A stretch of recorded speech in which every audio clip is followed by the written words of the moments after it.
Assalamualaikum warahmatullahi wabarakatuh. Bismillahirrahmanirrahim. Alhamdulillahilladzi khalaqal mauta wal hayata liyabluwakum ayyukum ahsanu amala.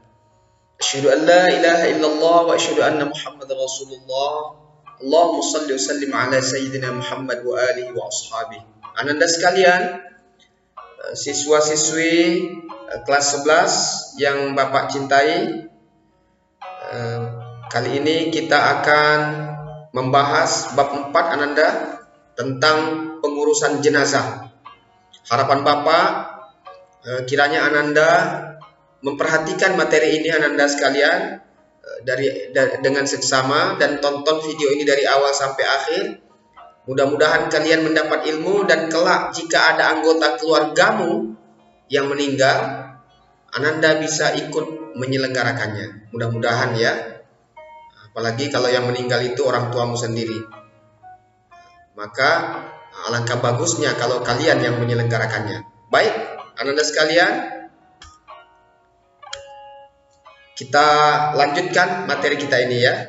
Oke, selamat mengikuti. Kita awali terlebih dahulu dengan dalil ya, atau dasar hukum tentang kematian atau maut. Nah, ini Ananda sekalian, Allah Tuhan yang Maha Pengasih dan Penyayang yang menjelaskan sendiri di dalam Al-Quran. Bapak bacakan ayatnya. A'udzu billahi minasyaitonir rajim. Bismillahirrahmanirrahim.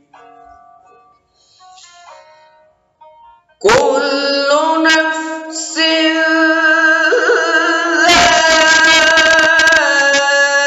dha'iqatul maut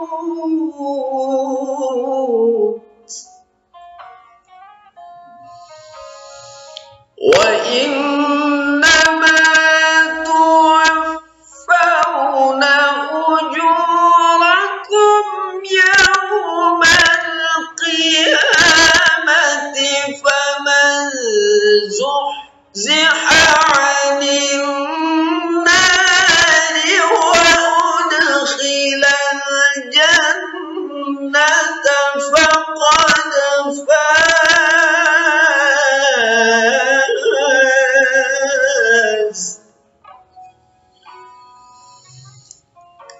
Wa mal hayatud dunya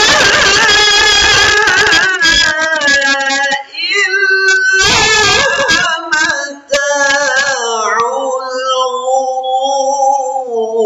ghurur. Artinya, setiap yang bernyawa, tak terkecuali kita Nanda sekalian, kita termasuk makhluk yang bernyawa, apa janji Allah? Akan merasakan mati. Pasti, itu tidak bisa ditawar.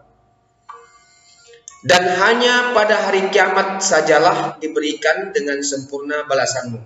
Maksudnya, balasan dari kebaikan dan keburukan yang kita lakukan di dunia, kalaupun ada balasannya kita terima di dunia, itu secuilnya Nanda.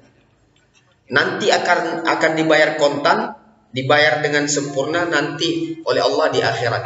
Itu maksudnya.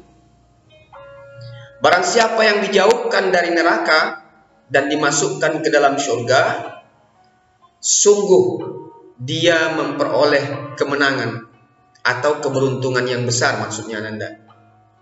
Kemudian Allah jelaskan kehidupan dunia hanyalah kesenangan yang memperdaya atau menipu.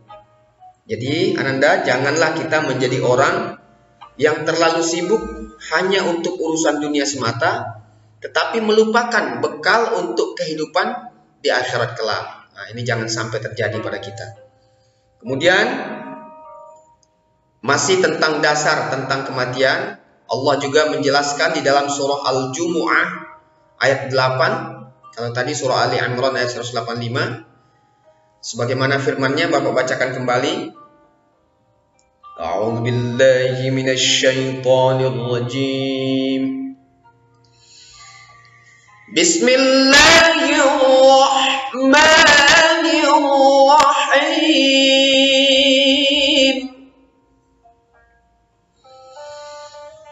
قل إن الموت الذي تفرون منه فإنه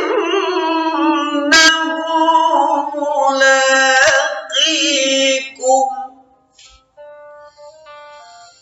ثم تردون إلى عالم الغيب والشهادة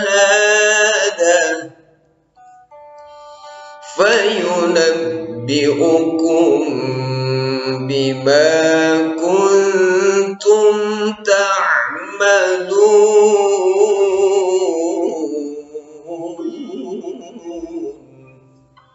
Artinya, katakanlah, sesungguhnya kematian yang kamu lari daripadanya, ia pasti menemui kamu. Anda sekalian, ini maksudnya tidak ada yang bisa menghindar dari kematian. Ingat itu anak-anak sekalian. Kemudian kamu akan dikembalikan kepada Allah. Semua manusia nanti akan dikembalikan kepada Allah, ya, yang mengetahui, yang gaib, dan yang nyata. Jadi Allah itu maha mengetahui anak-anak sekalian. Lalu Allah atau Dia beritakan kepadamu apa yang telah kamu kerjakan. Nanti kita akan diberitakan anak-anak sekalian, apa-apa saja perbuatan yang sudah kita lakukan semasa hidup di dunia, apakah baik atau buruk, lalu kemudian mendapatkan balasan dari Allah. Nah, ini anak-anak sekalian, kesimpulan dari ayat-ayat ini, anak-anak sekalian, bahwa setiap yang bernyawa pasti mati. Kita yang saat ini hidup membawa-bawa nyawa di badan kita, pasti suatu saat nanti jika masanya sudah tiba, maka maut akan merenggut kehidupan kita dan kita akan dikembalikan kepada Allah untuk mempertanggungjawabkan kehidupan kita semasa hidup di dunia ini. Oke, kita lanjut. Baik Ananda, sebelum kita menguraikan tema kita ini, mari kita lihat terlebih dahulu apa keutamaan, ya, mengurus jenazah itu. Berdasarkan sabda Rasulullah sallallahu alaihi wasallam, ini hadis yang riwayat Al-Bukhari, Nabi bersabda, An Abi Hurairah radhiyallahu anhu qala qala Rasulullah sallallahu alaihi wasallam man syahidal janazata hatta yusalli falahu qirat wa man syahida hatta tudfana kana lahu qiratan. Qila wa mal qiratan? Qal mithlul jabalainil 'azimain. Artinya, dari Abi Hurairah radhiyallahu anhu berkata, bersabda Rasulullah sallallahu alaihi wasallam, barang siapa yang menyaksikan jenazah hingga ikut menyolatkannya, maka baginya pahala 1 qirat. Dan barang siapa yang menyaksikan jenazah hingga ikut menguburkannya, maka baginya pahala 2 qirat. Ditanyakan kepada beliau sallallahu alaihi wasallam, apa yang dimaksud dengan 2 qirat itu ya Rasulullah? Lalu beliau menjawab, seperti 2 gunung yang besar. Pesan hadis yang disampaikan, qirat yaitu laksana pahala seperti gunung yang besar. Adalah ganjaran bagi orang yang menyertai jenazah hingga disolatkan. Jika ia terus menyertainya hingga jenazah dikuburkan, maka baginya 2 qirat atau 2 pahala laksana gunung yang besar. Itu anak-anak sekalian, keutamaan kita menyelenggarakan jenazah itu, ya. Maka Ini adalah peluang dan rugi sekali ya jika kita tidak ikut mengurus jenazah.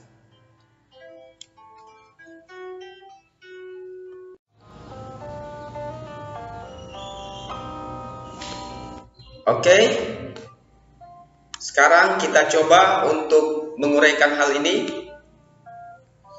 Pengurusan jenazah maksudnya terdiri dari 1. Memandikan, 2. Mengkafankan, 3. Mensolatkan,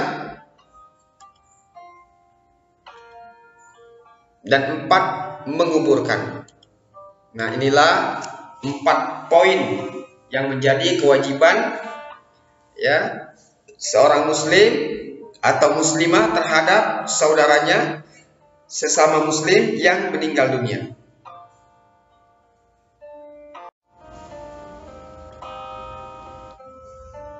Oke, pada kesempatan ini kita akan fokus dulu ke tema yang pertama, yakni memandikan jenazah. Syarat jenazah yang dimandikan. 1. Beragama Islam. Jadi kita tidak berkewajiban memandikan jenazah yang tidak beragama Islam.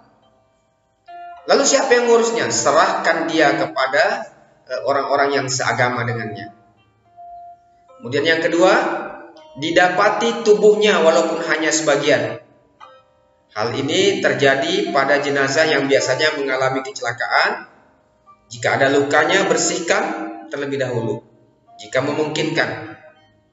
Ya, ini misalnya kecelakaan pesawat, terus dicari-cari yang dapat telinganya saja dan diyakini itu adalah telinganya si fulan, maka telinga itu diselenggarakan ya mewakili jasad tubuhnya ya. Jadi itu diselenggarakan Anda sekalian. Kemudian bukan karena mati syahid atau mati dalam peperangan membela agama Islam. Jadi orang yang mati atau gugur ketika berperang mempertahankan agamanya Islam, itu tidak wajib dimandikan lagi Anda sekalian. Tidak wajib dimandikan, cukup dikuburkan ya dengan darah-darahnya itu ya. Jadi tidak usah dimandikan lagi. Oke, itu syarat jenazah yang boleh kita mandikan. Kemudian syarat orang yang memandikan jenazah. Pertama, muslim, berakal dan baligh.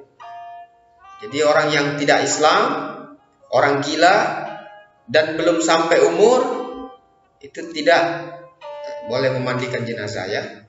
Kemudian berniat memandikan jenazah.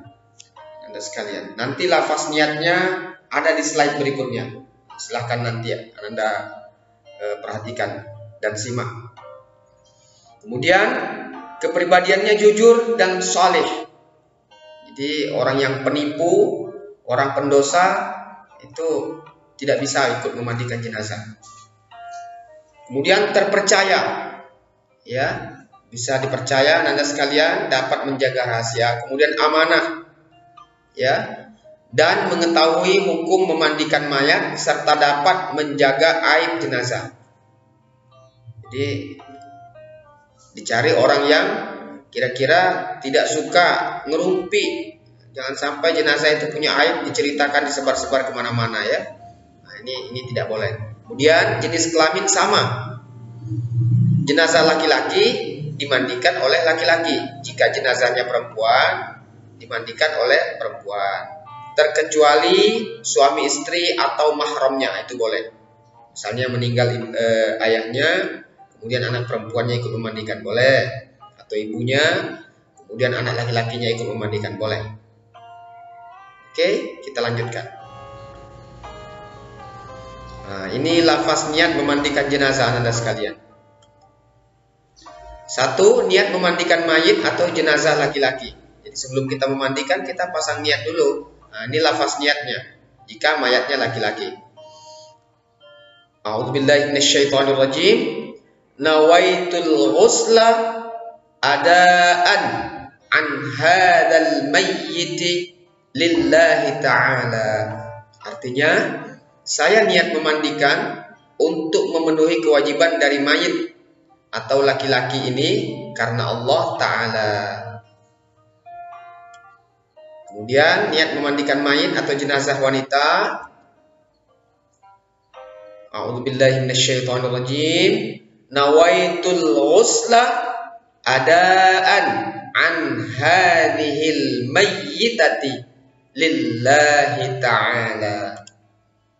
Artinya, saya niat memandikan untuk memenuhi kewajiban dari mayit wanita ini karena Allah Ta'ala. Nah, inilah Anda sekalian lafaz niat memandikan jenazah.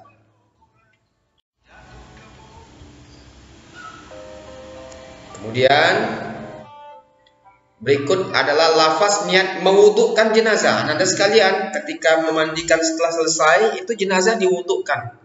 Dan ini adalah lafaz niatnya. Jika jenazahnya laki-laki, lafaz niat orang yang mewudukkan itu Anda sekalian, nawaitul wudu'a lihadzal mayyiti lillahi ta'ala. Saya niat wudu untuk mayit laki-laki ini karena Allah Ta'ala. Kemudian jika jenazahnya perempuan, lafaznya nawaitul wudu'a lihadihil mayyitati lillahi ta'ala. Saya niat wudu untuk mayit perempuan ini karena Allah Ta'ala. Oke? Nah, tata cara memandikan jenazah.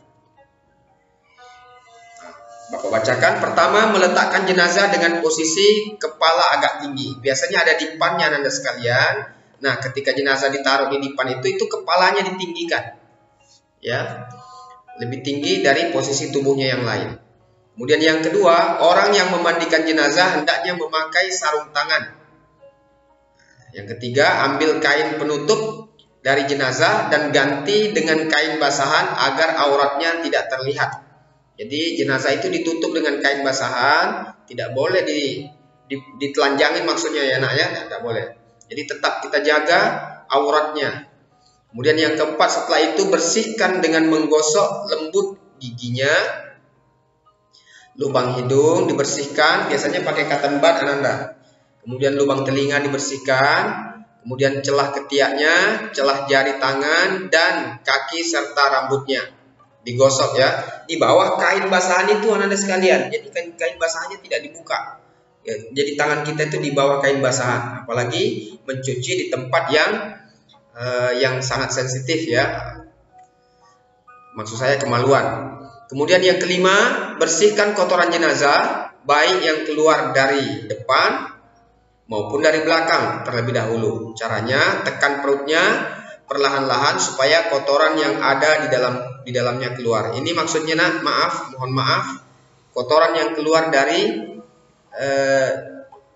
dari lubang pembuangan depan tahu kan, kemaluan. Kemudian yang di bagian belakang itu bagian bokong ya. Apa itu bahasanya? Kalau orang beol-beol itu ya, itu ditekan supaya dia keluar. Nah, nanti dibersihkan. Kemudian siram atau basuh seluruh anggota tubuh jenazah dengan air sabun. Ya, siram air sabun, kemudian siram atau basuh dari kepala hingga ujung kaki. Jadi dari kepala dulu. Dengan air bersih, siram sebelah kanan dahulu, utamakan yang kanan dulu, lalu kiri masing-masing 3 kali. Kemudian yang ke-8, miringkan badan jenazah ke kiri, basuh bagian lambung kanan sebelah belakang. Kemudian ketika memiringkan jenazah ke kanan, basuh bagian lambung kirinya sebelah belakang. Kemudian yang ke-10, memiringkan jenazah ke kanan, basuh bagian lambung kirinya sebelah belakang. Kemudian bilas lagi dengan air bersih dari kepala hingga ujung kaki. Kemudian siram dengan air kapur barus. Lalu jenazah kemudian diwudukkan seperti orang yang berwudu sebelum sholat. itu tadi ada niatnya itu tadi. Kemudian pastikan memperlakukan jenazah dengan lembut saat membalik dan menggosok anggota tubuhnya. Jadi tidak boleh kasar Anda sekalian, tidak boleh terlalu tekan juga waktu menggosoknya ya. Ya sekedarnya saja. Kemudian jika keluar dari jenazah itu najis setelah dimandikan dan mengenai badannya, wajib dibuang dan dimandikan lagi. Jika keluar najis setelah di atas kafan, tidak perlu diulangi mandinya. Cukup hanya dengan membuang najis tersebut. Kemudian bagi jenazah wanita, sanggul rambutnya harus dilepas dan dibiarkan terurai ke belakang ya. Itu maksudnya pada saat memandikan. Setelah disiram dan dibersihkan, lalu dikeringkan dengan handuk dan dikepang. Ya, dirapikan maksudnya. Kemudian keringkan tubuh jenazah setelah dimandikan dengan handuk sehingga tidak membasahi kain kafannya. Selesai memandikan jenazah, berilah wangi-wangian yang tidak mengandung alkohol sebelum dikafani. Biasanya menggunakan air kapur barus. Itulah Anda sekalian ya, tata cara atau hal-hal yang kita lakukan ketika kita memandikan jenazah. Nah, ini bagian akhir kita, bagian akhir dari materi kita untuk pertemuan kali ini tentang pengurusan jenazah. Nah, ini tugasnya Anda sekalian. Buat video kalian sedang membacakan lafaz niat memandikan jenazah laki-laki dan perempuan. Lafaz niatnya enak ya, beserta artinya. Sangat ringan tugas ini nak ya. Tapi ini pun kalian sering tertunda-tunda. Lalu kirimkan hasilnya ke classroom kita. Oke, demikian. Mohon maaf jika ada hal-hal yang tidak berkenan. Mudah-mudahan manfaat untuk Anda sekalian. Akhirul kalam. Wassalamualaikum warahmatullahi wabarakatuh.